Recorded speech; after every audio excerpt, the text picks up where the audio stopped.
Now again, we know it's an equation because there's an equal sign. We're being told to solve, so once again, we're looking for what works for x. We'd love to add the 18, divide by the -3. We can't do that with an x squared. We can't take the square root because we have an x and a constant sitting here.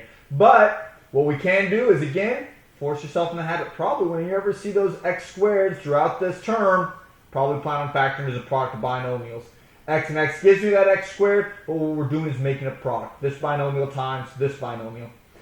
-18 means two different signs, positive and negative. -3 means sign of the bigger number. Well, that's going to give me how about a 3 and a 6? And again, you'll get a lot better with these. If you need to make a table, go through some of those fundamentals, especially early on. But the more you see these, the easier it will be to jump out with what those factors are going to be. But just look for what multiply to be the constant, add to be that middle coefficient.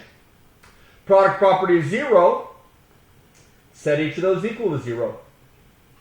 But let's look at what happens here.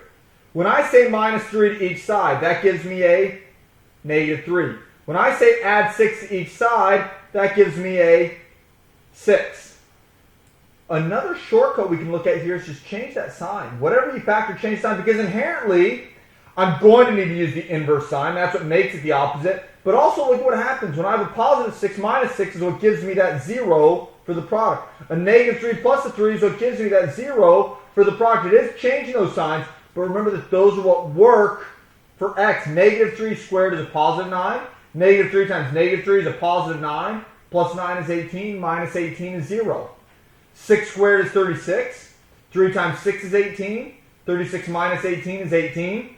Minus 18 is 0 again. These are my two numbers. Separate them with commas.